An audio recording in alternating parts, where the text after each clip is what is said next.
అందరికీ నమస్కారం. నేను Swarupa Potlapalli. Welcome to iDream. చిన్న పెద్ద తేడా లేకుండా ఇప్పుడు అందరిలో అనేక రకాలైన గ్యాస్ట్రిక్ సమస్యలు వస్తున్నాయి. డాలాస్‌లో గ్యాస్ట్రో ఎంటరాలజిస్ట్‌గా పనిచేస్తున్న శ్రీపతి కేతు గారు నాతో పాటు ఉన్నారు. ఆయనతో మాట్లాడి అసలు ఈ ప్రాబ్లమ్స్ ఎందుకు వస్తూ ఉంటాయి? వాటికి సొల్యూషన్ ఎలా ఉంటుంది? ట్రీట్మెంట్ ఎలా తీసుకోవాలి? ఇలా అనేక విషయాలు డాక్టర్ గారిని అడిగి తెలుసుకుందాం. సార్ నమస్తే. నమస్తే అండి. గ్యాస్ట్రో ఎంటరాలజీలో మీకు ఎన్నో రికార్డ్స్ ఉన్నాయి సార్. అసలు ఈ ఈ గ్యాస్ట్రిక్ ప్రాబ్లమ్ అనే దానికి సింప్టమ్స్ ఎలా ఉంటాయి? గ్యాస్ట్రిక్ ప్రాబ్లమ్ అంటే మనము ఫస్ట్ చాలామంది నాకు గ్యాస్ట్రిక్ ప్రాబ్లమ్ ఉందంటారు. అది ఏం సిమ్టమ్ అనేది ఫస్ట్ తెలుసుకోవాలి. నేను ఎప్పుడైనా పేషెంట్‌ని చూసినప్పుడు అంటే వాళ్ళకి అసిడిటీ ప్రాబ్లమా? లేకపోతే డైజెషన్ సరిగ్గా కాదా? లేకపోతే పెయిన్ వస్తుందా? లేకపోతే ఏమన్నా హార్ట్ బర్న్ వస్తుందా? ఇవి మనం చెక్ చేయాలన్నమాట. గ్యాస్ట్రిక్ ప్రాబ్లమ్ అంటే ఏం చెప్తున్నారంటే తిన్న తర్వాత ఏదో అయితా ఉందన్నట్టుగా. అది ఏమనేది ప్రాపర్‌గా కనుక్కొని దాన్ని బట్టి ట్రీట్మెంట్ ఉంటుందన్నమాట. ఇప్పుడు కామన్‌గా గ్యాస్ట్రిక్ ప్రాబ్లమ్ ఏమంటే యాసిడ్ రిఫ్లక్స్ వల్ల గ్యాస్ట్రిక్ ప్రాబ్లమ్ అంటారు. అదేమైతుంది మనకు స్టమక్‌లో యాసిడ్ ప్రొడ్యూస్ అయితుంది. అది మనకు ఫుడ్‌ని డైజెస్ట్ చేయడానికి ఉపయోగపడుతుంది. కానీ ఆ యాసిడ్ ఎక్కువ మనకు ఇసాఫెగస్ అన్నవాహిక దగ్గరకొచ్చిందనుకోండి, హార్ట్ బర్న్ వచ్చి అక్కడ డ్యామేజ్ ఈ ఇసాఫెగస్ డ్యామేజ్ అయితుందన్నమాట. దానివల్ల చాలామందికి ఆల్మోస్ట్ ఒకసారి చెస్ట్ పెయిన్ వచ్చి హార్ట్ అటాక్ ఏమో అని కూడా టెన్షన్ వస్తదన్నమాట. యాసిడ్ రిఫ్లక్స్ వల్ల కూడా అట్లా చెస్ట్ పెయిన్ రావచ్చు, హార్ట్ బర్న్, తర్వాత మింగడానికి ప్రాబ్లమ్ కావచ్చు, ఇవన్నీ ఉంటాయి. ఫస్ట్ అది యాసిడ్ రిఫ్లక్స్ అనేది కనుక్కోవాలి. యాసిడ్ రిఫ్లక్స్ అయితే ఎట్లాంటి ఫుడ్ తీసుకోవాలో అది రికమెండ్ చేస్తాం. ఒక్కోసారి ఎండాస్కోపీ అని ఒకటి చేసి ఏమైనా డ్యామేజ్ ఉందా ఇదంతా చూస్తాం. అదొకటి. తర్వాత రెండోది గ్యాస్ట్రిక్ ప్రాబ్లమ్ అంటే చాలామందికి కడుపులో మంట, కడుపులో నొప్పి ఉండడము, తిన్నా తినకపోయినా ఉంటుంది. అది అల్సర్ వల్ల ఉండొచ్చు, లేకపోతే ఇంకేదన్నా గాల్ బ్లాడర్ ప్రాబ్లమ్ ఉండొచ్చు, ప్యాంక్రియాస్ ప్రాబ్లమ్ ఉండొచ్చు. ఇవన్నీ చూడాలన్నమాట. ఒక్కోసారి గ్యాస్ట్రిక్ ప్రాబ్లమ్ అంటే జస్ట్ గ్యాస్ ఉన్నా గానీ గ్యాస్ట్రిక్ ప్రాబ్లమ్ అంటాం. అదేమంటే మనం తిన్న ఫుడ్ ఏదైనా పడకుండా ఇప్పుడు పాల పదార్థాలు మిల్క్ ఎక్కువ తీసుకుంటే లాక్టోజ్ ఇంటాలరెన్స్ మనకి ఇండియన్స్‌లో చాలా కామన్‌గా ఉంటుంది.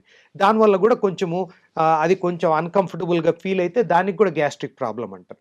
సో, గ్యాస్ట్రిక్ ప్రాబ్లమ్ అంటే ఏ సిమ్టమ్ అనే దాన్ని బట్టి మనం ప్రాపర్‌గా డయాగ్నోస్ చేసి ప్రాపర్ ట్రీట్మెంట్ ఇస్తాము. సార్ పసిపిల్లలు అప్పుడే పుట్టిన వాళ్ళలో గూడా ఇలాంటి గ్యాస్ట్రిక్ ప్రాబ్లమ్స్ మనం అవును. చూస్తూ ఉంటాము. ఆ పాలు గూడా తల్లి పాలు గూడా అవును. అరక్క, తేన్పులు లాంటివి పిల్లలకి అవును. వస్తూ ఉంటాయి. అవును. అలాగే పెద్దవాళ్ళలో ఒక రకంగా ఉంటాయి. అలాగే వృద్ధుల్లో ఇంకో రకంగా అవును. ఉంటాయి కదా! దీనికి పర్టిక్యులర్‌గా రీజన్స్ ఏముంటాయి సార్? ఇప్పుడు చిన్న పిల్లల్లో యాసిడ్ రిఫ్లక్స్ చాలా కామన్. అందుకోసము ఎస్పెషల్లీ పుట్టిన పిల్లలకు ఒకటి యాసిడ్ బాగా ఎక్కువొచ్చేస్తుంది. అక్కడ ఒక చిన్న వాల్వ్ లాగుంటుంది. స్ఫింక్టర్ అంటాం. అది లూజ్‌గుండి చిన్న పిల్లల్లో చాలామందికి యాసిడ్ రిఫ్లక్స్ వచ్చి మనం ఫీడ్ చేస్తానే అంత వామిటింగ్ చేసుకొని అదంతా చేస్తారు. కాబట్టి యాసిడ్ రిఫ్లక్స్ ఉండే పాసిబిలిటీ ఉంది. ఇంకోటేమంటే ఒకసారి మిల్క్ పడకుండా మిల్క్ అలర్జీ ఇట్లున్నా గాని వస్తది. ఆరు ఇంకోటి ఏదైనా కడుపులో ఏదైనా ప్రాబ్లమ్ ఉన్నా గ్యాస్ ఫార్మ్ అయ్యి అప్పుడు దానివల్ల వామిటింగు ఇదంతా తేన్పులొచ్చేది ఇదంతా ఉంటుంది చిన్న పిల్లల్లో. ఇప్పుడు అడల్ట్స్ కానీ ఓల్డ్ పీపుల్‌లో వేరే ప్రాబ్లమ్స్ ఉండొచ్చు. Acid reflux still very common అనమాట. ఎందుకంటే మనము ఎస్పెషల్లీ ఈ ఒబెసిటీ ఊబకాయం పెరిగే హ్మ్. కొద్దీ మనకు యాసిడ్ ప్రాబ్లమ్స్ ఎక్కువైతున్నాయన్నమాట. కాబట్టి ఏ ఏజ్ అనేది లేకుండా అందుకే నేను ఈ చాలా యంగ్ పీపుల్‌ని చూస్తుంటాను. చాలా ఓల్డ్ పీపుల్ అందరికీ యాసిడ్ రిఫ్లక్స్ ఉంటుంది. ఎందుకంటే బరువు పెరగడం ఒకటి, మన ఆహార అలవాట్లు మారినాయి, లైఫ్ స్టైల్ మారింది. మనం లేట్‌గా తింటున్నాము, లేట్‌గా పడుకుంటున్నాము, నిద్ర ఉండదు, స్ట్రెస్ ఎక్కువుంటుంది. మనం ఆయిలీ ఫుడ్స్ ఎక్కువ తింటాము. దీన్ని అంతటితో చాలా మటుకు గ్యాస్ట్రో ఇంటెస్టైనల్ డైజెస్టివ్ ప్రాబ్లమ్స్ ఉంటాయి. Acid reflux one of the common symptoms అన్నమాట. Okay sir. అయితే ఇప్పుడు ఎక్కువగా ఈ గ్యాస్ట్రిక్ ప్రాబ్లమ్, ఈ అసిడిటీ వల్ల మన బాడీలో ఎఫెక్ట్ అయ్యే ఆర్గాన్స్ ఏంటి? మెయిన్‌గా ఇసాఫెగస్. యాసిడ్ రిఫ్లక్స్ రావడం వల్ల ఇప్పుడు ఇసాఫెగస్‌లో మనకు ప్రతి ఆర్గన్‌కు లైనింగ్ అనేది ఉంటుందన్నమాట. ఇప్పుడు మనకు వాల్ ఎట్లుందో అట్లనే దానికి గూడా ఒక వాల్ ఉంటుంది. అది oesophagus wall is different from stomach wall అన్నమాట. స్టమక్‌లో ఎంత యాసిడ్ ఉన్నా స్టమక్ లైనింగ్ డ్యామేజ్ కాదు. ఎందుకంటే దేవుడు అట్లా క్రియేట్ చేసాడన్నమాట. స్టమక్ లైనింగు అది యాసిడ్ క్యారీ చేస్తుంది కాబట్టి అది యాసిడ్‌ను విత్‌స్టాండ్ చేయడానికి ఉపయోగపడుతుంది. ఇప్పుడు యాసిడ్ మన గ్యాస్ట్రిక్ యాసిడ్ పీహెచ్ చాలా లో ఉంటుంది. అంటే చాలా అసిడిక్. మనం మెటల్ పెట్టినా అది కరిగేంత యాసిడ్ ఉంటుంది. అయినా మన స్టమక్ లైనింగ్ ఏం కరగకుండా డ్యామేజ్ కాకుండా ఉంటుంది. కానీ అదే యాసిడ్ ఇసాఫిగస్కి వస్తే ఇసాఫిగస్ వాల్ ఈస్ డిఫరెంట్ అనమాట, ఆ లైనింగే డిఫరెంట్గా ఉంటుంది, అది తట్టుకోలేదు. అందుకు మెయిన్ ఆర్గన్ ఏది ఎఫెక్ట్ అవుతుంది, యాసిడ్ రిఫ్లక్స్ వచ్చినప్పుడు ఇసాఫిగస్ లైనింగ్ బాగా డ్యామేజ్ అయిపోయి ఇట్లా బర్న్ లాగా వచ్చి కాలిపోయి యాసిడ్తో దాంతో డ్యామేజ్ వస్తుంది. అది ఎక్కువ ఏళ్ళు అట్లే యాసిడ్ రిఫ్లక్స్ ఉందంటే ఒకసారి ఇసాఫిగస్ క్యాన్సర్ కూడా వచ్చే పాసిబిలిటీ ఉందన్నమాట. లివర్ కూడా ఎక్కువగా ఎఫెక్ట్ అవుతుంది అంటారు సార్ గ్యాస్ట్రిక్ ప్రాబ్లం వల్ల? అంటే డైరెక్ట్‌గా లేదు గానీ, liver is also digestive organ. So, మనకు ఏదన్నా డైజెస్టివ్ ఇష్యూ ఉన్నా లివర్ ఎఫెక్ట్ అయితుంది. లివర్ వల్ల డైజెస్టివ్ ఇష్యూస్ ఉంటాయి. కానీ ఆ లివర్ ఎందుకుందంటే అది ఇట్ హెల్ప్స్ ద డైజెషన్ అనమాట. అంటే లివర్‌కి చాలా ఫంక్షన్స్ ఉన్నాయి. ఒకటి డైజెస్టివ్ ఇష్యూ వచ్చేటప్పటికి బైల్ అనేది ప్రొడ్యూస్ అయితుంది లివర్‌లో. ఆ బైల్ మనం తిన్న ఫ్యాట్స్‌ను వాటినన్నిటిని బ్రేక్ డౌన్ చేసి అది డైజెస్ట్ అయ్యి మనకు అబ్జార్ప్షన్ ఇదంతా హెల్ప్ చేస్తుంది. అది one of the main functions of liver. So, అట్లుంటుంది కాబట్టి ఏమాత్రం తేడా వచ్చినా డైజెషన్ ప్రాబ్లమ్ కావచ్చు, ఇదంతా ఉంటుందన్నమాట. ఈ గ్యాస్ట్రిక్ ప్రాబ్లం ఎంత ప్రాణాంతకమైంది అంటే ఒక్కోసారి పెద్ద పేగు క్యాన్సర్, చిన్న పేగు క్యాన్సర్, అలాగే లివర్ క్యాన్సర్ వరకు కూడా దారితీసే ప్రమాదం ఉంది అంటారు. నిజమేనా సార్? అంటే గ్యాస్ట్రిక్ ప్రాబ్లమ్ అంటే లివర్ క్యాన్సర్ అయితే కాజ్ చేయదు గానీ డ్యామేజ్ అవ్వడం. డ్యామేజ్ అయ్యే ఛాన్స్ ఉంది. కోలన్ క్యాన్సర్ వచ్చే ఛాన్స్ ఉంది. అంటే గ్యాస్ట్రిక్ ప్రాబ్లమ్ అంటే ఇప్పుడు అసిడిటీ వల్ల రాదు. అసిడిటీ వల్ల జస్ట్ ఇది యాసిడ్ రిఫ్లక్స్, ఇసాఫగస్ డ్యామేజ్ ఉంటుంది. అదే మెయిన్‌గా. ఇప్పుడు పెద్ద పేగు, చిన్న పేగు క్యాన్సరు అసిడిటీ వల్ల, గ్యాస్ట్రిక్ ప్రాబ్లమ్ వల్ల రాదు. మెయిన్‌గా ఇసాఫగస్సే ఎఫెక్ట్ అవుతుంది. మన గట్ హెల్త్ బావుండాలంటే ఎలాంటి జాగ్రత్తలు తీసుకోవాలి సార్? ఒకటి డయట్ మార్చుకోవాలి. డయట్ మార్చుకోకుండా ఏం చేసినా వేస్ట్. మనం ఇప్పుడు మన proper traditional Indian food best అనమాట. ఇప్పుడు మనం తినే పప్పు, అన్నము, పెరుగన్నం కానీ, పెరుగులో ప్రోబయాటిక్స్ ఉంటాయి, మజ్జిగ, ఇవన్నీ చాలా ఉపయోగపడతాయి. ఆకుకూరలు, కూరగాయలు, ఫ్రూట్స్, ఇవి బాగా తీసుకోవాలి. ఈ చికెన్లు, మటన్లు ఇవి డెఫినెట్గా తగ్గియాలా. వీలైనంత వరకు తగ్గిస్తే బెటరు. ఎగ్ మంచిదే, ప్రోటీన్ వస్తుంది. కానీ plant based diet is the best diet అనమాట. ఆ కూరగాయలు బాగా తినడము ఎవ్రీడే తినాలా. నేను మామూలుగా ఎట్లా చెప్తానంటే plate should look like rainbow, అంటే అన్ని కలర్స్ ఉండాలన్నమాట. మనము అంటే ఇప్పుడు టొమాటోస్ కానీ, ఇప్పుడు క్యారెట్లు కానీ, ఇట్లా దాంతోనే ఈ కలర్ వస్తుంది. ఆకుకూరలతో గ్రీన్ వస్తుంది. రెయిన్బో ఆఫ్ కలర్స్, అంటే అన్ని కలర్స్ ఉంటేనే, ఎన్ని కలర్స్ ఉన్నాయంటే అంత బెనిఫిట్ ఉన్నట్టు. అందుకు plate should look like rainbow అంటాం. అది మనం తీసుకోవడం వల్ల గట్ హెల్త్‌కి చాలా ఉపయోగపడుతుంది. రెండోది ప్రాసెస్డ్ ఫుడ్స్, అంటే మనము ప్రిజర్వేటివ్స్ ఉన్న ఫుడ్స్ బాగా తగ్గించుకోవాలి. ఇప్పుడు మనము మ్యాగీ నూడిల్స్ ఉంటాయి, లేకపోతే బ్రెడ్, కేకో ఉంటుంది, ఐస్ క్రీమ్ ఉంటాయి. ఇవన్నీ హైలీ ప్రాసెస్డ్ అనమాట. దాంట్లో చాలా ప్రిజర్వేటివ్స్ ఇవన్నీ ఉంటాయి. దాంతో గట్ బ్యాక్టీరియా దెబ్బతిని మన గట్ హెల్త్ పాడవడం వల్ల, గట్ హెల్త్ పాడైందంటే దానివల్ల బాడీలో ఇన్ఫ్లమేషన్ వచ్చి డయాబెటీస్ రావచ్చు, హార్ట్ డిసీజ్ రావచ్చు, ఆల్జైమర్స్, డిమెన్షియా రావచ్చు. ఇట్లా చాలా బ్యాడ్ ఎఫెక్ట్స్ ఉంటాయి అన్నమాట. అదంతా ఎక్కడ స్టార్ట్ అవుతుంది? గట్లో ఆ మైక్రోబయోమ్, అంటే ఆ బ్యాక్టీరియా కాంపోజిషన్ను బట్టి తేడా వస్తుంది. అది ఎట్లా ఫిక్స్ చేయాలా? ప్రాపర్ డయట్, అవాయిడింగ్ ఇవన్నీ అనమాట. తర్వాత ఎక్సర్సైజు, స్ట్రెస్ మేనేజ్మెంట్, ఇవన్నీ చాలా ఇంపార్టెంట్ అనమాట. ఇవన్నీ చేస్తే గట్ హెల్త్ బాగుంటుంది. ఏం ప్రాబ్లమ్స్ ఉండవు. Prevention is better than cure అన్నట్టుగా, మనం ప్రాబ్లం వచ్చేంత వరకు వెయిట్ చేసి అప్పుడు చేస్తే it's not too late, but it is late. So, అందుకే అవన్నీ రాకుండా చూసుకోవాలంటే మనం చిన్నప్పటి నుండి ఈ అలవాట్లు మన పిల్లోళ్ళకి నేర్పించి చేసుకుంటే, ఎక్సర్సైజ్ అలవాటు చేయడము, ప్రాపర్‌గా తినడము, హెల్తీ డయట్ అలవాటు చేయడము, అది హెల్తీ డయట్ మీద ఇంట్రెస్ట్ కలిగించేటట్లు చేయాల. ఎందుకంటే ఇప్పుడు స్వీట్ తింటే ఎవరికైనా హ్యాపీగా ఉంటుంది. But sweet is an addiction అనమాట. అది ఏదైనా మోడరేట్‌గా అన్నీ తినొచ్చు. నేనేం స్వీట్లు తినొద్దని చెప్పడంలే. కానీ ఏదైనా ఒక లిమిట్‌లో ఉండాలి. రోజు స్వీట్లు తిని ఫైబరు, వెజిటబుల్స్ తినలేదనుకోండి, అయితే ఇట్స్ వెరీ బ్యాడ్. బట్ రోజు హెల్తీగా తింటే ఎప్పుడో స్వీటో, ఐస్ క్రీమో తింటే అదేం ప్రాబ్లంలే. అది ఎట్లా బ్యాలెన్స్ చేయాలా, అవన్నీ కూడా మనం ఎడ్యుకేట్ చేసి పిల్లలకు చేస్తే చాలా ఉపయోగం ఉంటుంది. మీరు 3 డికేడ్స్ నుంచి అమెరికాలో ఉంటున్నారు. అక్కడ లైఫ్ స్టైల్ ఎలా ఉంటుందో మీకు బాగా తెలుసు. అక్కడ ఎక్కువ ప్రిజర్వేటివ్స్ ఉంటాయి. స్టోర్డ్ ఫుడ్ వాళ్ళు వాడుతూ ఉంటారు. కానీ మన ఇండియాకొచ్చేసరికి మన లైఫ్ స్టైల్ కూడా అంతా మారిపోయింది సార్. మారిపోయింది. ఇప్పుడు అవును. ఈవెన్ విలేజెస్‌లో కూడా కనీసం ఇంట్లో గేదె పాలు, ఆవు పాలు ఉండట్లే. అందరూ ప్యాకేజ్డ్ ప్యాకెట్ పాలు. ఆ పాలే వాడుతున్నారు అసలు. అవును. అవును. అయితే ఇక మీదటైనా ఇలాంటి ప్రాబ్లమ్స్ వస్తున్నాయి. ఇంకా వీటిని తీసేయాలి మనం కొత్తవి అని గూడా ఇప్పుడు ఈ జనరేషన్‌కి మీరేం చెప్తారు? అది ఎడ్యుకేషన్ మెయిన్‌గా అదే. అంటే దీని బ్యాడ్ ఎఫెక్ట్స్ చాలా బ్యాడ్ ఎఫెక్ట్స్ ఉన్నాయి ఈ డయట్ వల్ల. ఇది మన చేతుల్లో ఉండే ప్రాబ్లమ్ అన్నమాట.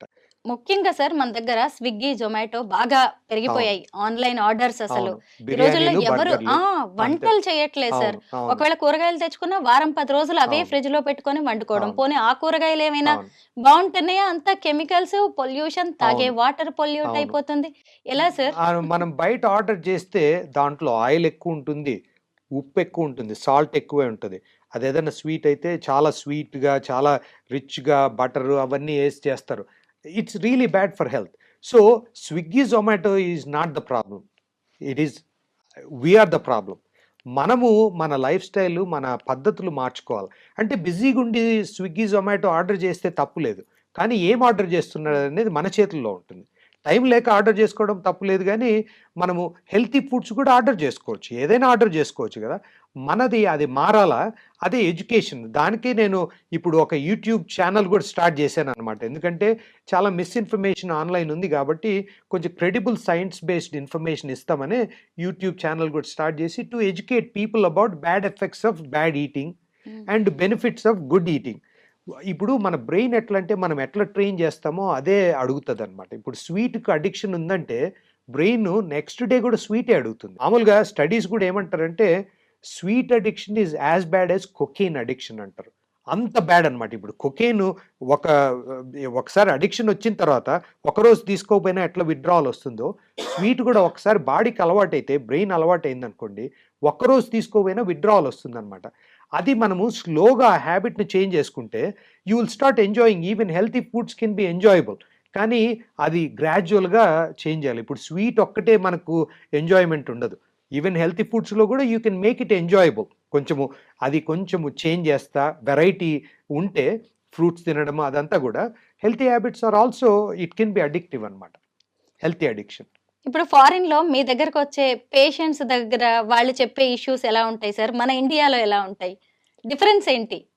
సో అక్కడ నేను పేషెంట్స్‌కి, డాలస్ ఇక్కడ పేషెంట్స్‌కి. ఆ! సో, ఇక్కడ అంటే అక్కడ పేషెంట్స్ మనం చెప్పిన మాట యూజువల్‌గా ఫాలో అయితారు. అంటే ఈ డయట్ చేంజ్ చేయాలన్నా, మందులు తీసుకోమన్నా. అంటే అన్ని చోట్ల అన్ని రకాలోళ్ళుంటారు. కాబట్టి జనరలైజ్ చేయకూడదు. ఇండియా బ్యాడు, యూఎస్ ఏదో బెటర్ అని ఏం కాదు. హ్మ్. పీపుల్ బిహేవియర్ ఎక్కడైనా ఒకటే ఉంటుంది.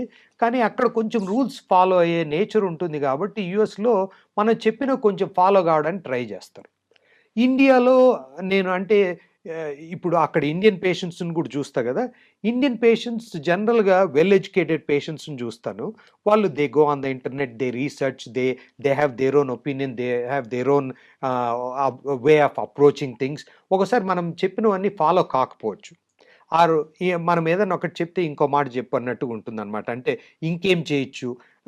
అమెరికన్స్ ఎట్లంటే కొంచెము ఏంటే క్వెషన్ చేయకుండా ఫాలో అయితారు జనరల్‌గా. అన్‌లెస్ ఏదన్నా కొంచెం ఆడ్‌గా అనిపిస్తే తప్ప యూజువల్ క్వెషన్ చేయరు. అది డిఫరెన్స్. బట్ మెయిన్‌గా ఎక్కడైనా మనము టైమ్ స్పెండ్ చేయాలి. ఇక్కడ ఇండియాలో ఒక ప్రాబ్లమ్ ఏమంటే పేషెంట్ ప్రాబ్లమ్ కంటే డాక్టర్ ప్రాబ్లమ్ కూడా ఉంది. డాక్టర్ ఎక్కువ టైమ్ స్పెండ్ చేయరు. 2, 3 మినిట్సే స్పెండ్ చేస్తారు. అందుకు వాళ్ళకు బ్రెయిన్‌లో అది అతుక్కోదు. మనం ఏదైనా చెప్తే ఎందుకంటే doctor they don't have any time here. So, అందుకు చూస్తానే మందులు రాసిచ్చి పంపించేస్తారు. ఎందుకంటే టైం లేదు. అవి డాక్టరు మనకు ఇట్లా లైఫ్ స్టైల్ చేంజ్ చేయాలా, ఎక్సర్సైజ్ చేయాలా, కొంచెం టైమ్ స్పెండ్ చేసి చెప్పడం వల్ల యూఎస్‌లో ఎందుకు ఫాలో అయితారంటే అదేదో అదే చెప్పినట్టు అమెరికన్స్ బెటర్ అని కాదు. నేను చూసే పేషెంట్లు 99% అమెరికన్సే. కానీ అక్కడ మోర్ టైమ్ స్పెండ్ చేస్తాం కాబట్టి వాళ్ళు ఫాలో అయ్యే ఛాన్స్ కూడా ఎక్కువ ఉంటుందన్నమాట. ఈ గ్యాస్ట్రిక్, అసిడిటీ ప్రాబ్లమ్స్ అనేవి మనం తినే ఫుడ్ వల్ల ఎక్కువగా వస్తూ ఉంటాయి. డెఫినెట్‌గా. ఇంతకుముందు మన ఇంట్లో ఎవరికైనా కడుపు నొప్పి వచ్చిందన్నా, కడుపు ఉబ్బరంగా ఉందన్నా మన పెద్దవాళ్ళు వాము తీసుకోండి, ఇంగువ అవును. మింగండి అని చెప్పేవాళ్ళు. అవునవును. అంటే మన వంటిల్లే ఒక పెద్ద ప్రయోగశాల. అవును. అదే కరెక్ట్. పెద్ద హాస్పిటల్ గూడా మన ఇంట్లో కరెక్ట్. మనకే. యాహ్! ఇంకా ఏం చేయొచ్చంటే సార్ మన వంటగది నుంచి, మన ఇంట్లోంచే వంటింటి చిట్కాలు ఏముంటాయి? అవును. అది యాక్చువల్‌గా మీరు చెప్పింది మంచి point. It's called food as medicine అంటాం. అంటే మనం ప్రాపర్‌గా ఫుడ్ తీసుకోవడం వల్ల మెడిసిన్ తీసుకునే అవసరం రాదనమాట. మనకిప్పుడు అందుకే pantry is our best bet అనమాట. మన కిచెన్‌లోనే అన్ని యూజ్‌ఫుల్ ఫుడ్స్ అన్నీ ఉన్నాయి. మనం ఐడెంటిఫై చేసి అవి ప్రాపర్గా యూజ్ చేస్తే, ఇప్పుడు మన ట్రెడిషనల్ ఇండియన్ ఫుడ్డే ఉంది, మనము ప్రాపర్గా ఇప్పుడు ఏదో కూరలు పప్పు కానీ సాంబార్ కానీ ఇవన్నీ చాలా బెనిఫిట్స్ ఉన్నాయి. సో అవి ప్రాపర్గా చేసుకోకుండా మనం ఎక్కువ ఆయిలీ ఫుడ్స్ అవి తీసుకోవడం వల్ల గ్యాస్ట్రిక్ ప్రాబ్లం, యాసిడ్ రిఫ్లక్స్ అది అనుకున్నాం కదా. ఎక్కువ ఫ్యాట్ ఉంటే యాసిడ్ రిఫ్లక్స్ వస్తుంది, షుగర్ ఎక్కువైనా యాసిడ్ రిఫ్లక్స్ వస్తుంది. ఇప్పుడు చాక్లెట్ కానీ స్వీట్స్ ఎక్కువ తిన్నా వస్తుంది, లేకపోతే ఒబీస్గా ఊబకాయం ఉన్నా కానీ యాసిడ్ రిఫ్లక్స్ వస్తుంది. సో బరువు తగ్గి ప్రాపర్గా తింటే చాలా మటుకు గ్యాస్ట్రిక్ ప్రాబ్లమ్స్ తగ్గుతాయి.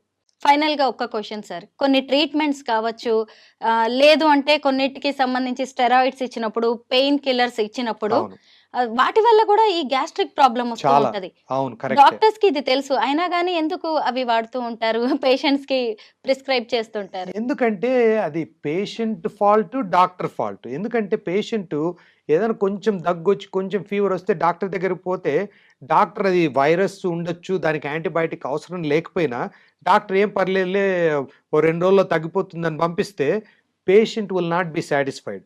అంత డబ్బులు కట్టి పేషెంట్ కన్సల్టేషన్ అంతా పెట్టి ఏం అవసరం లేదు ఓ 2 రోజులు వెయిట్ చేయమంటే patient will not be happy. పేషెంటే ఎక్స్పెక్ట్ చేస్తారు ఏదో ఒక ప్రిస్క్రిప్షన్, డాక్టర్ ఏమి ప్రిస్క్రిప్షన్ ఇవ్వాల్సి వస్తుంది. సో డాక్టర్ కూడా యాంటీబయాటిక్ ఏదో ఒకటి రాస్తారు. యాంటీబయాటిక్తో ఎన్నో నష్టాలు ఉన్నాయి. చాలా మటుకు ఇన్ఫెక్షన్లు, వైరల్ ఇన్ఫెక్షన్స్ ఉంటాయి, యాంటీబయాటిక్ దానికి అవసరం లేదు, పనిచేయదు. అది యాంటీబయాటిక్ అనేది బ్యాక్టీరియల్ ఇన్ఫెక్షన్ ఉంటే పనిచేస్తుంది, వైరస్ ఉంటే పనిచేయదు. ఇప్పుడు మనకున్న వైరల్ ఇన్ఫెక్షన్లకు కూడా కొంచెం సోర్ త్రోటో కొంచెం కాఫో జలుబో ఏదో చేస్తే డాక్టర్ దగ్గరికి వెళ్తే పేషెంట్ ఎక్స్పెక్ట్ చేస్తారు కాబట్టి డాక్టర్ కూడా ఇస్తాడు. డాక్టరు వద్దని కన్విన్స్ చేయొచ్చు, బట్ డాక్టర్కు ఈజీ థింగ్ ఏమి, కన్విన్స్ చేయడానికి 5 minutes పడుతుంది, ప్రిస్క్రిప్షన్ రాయడానికి 1 minute పడుతుంది. ఏది బెస్ట్? ప్రిస్క్రిప్షన్ రాసి పంపించేస్తారు, తొందరగా అయిపోతుంది. అది యాంటీబయాటిక్ తీసుకోవడం వల్ల there are so many bad effects. ఇప్పుడు మనం గట్ మైక్రోబయోమ్ ఇది మాట్లాడుతుంటాము, ఇది గుడ్ బ్యాక్టీరియా బ్యాడ్ బ్యాక్టీరియా.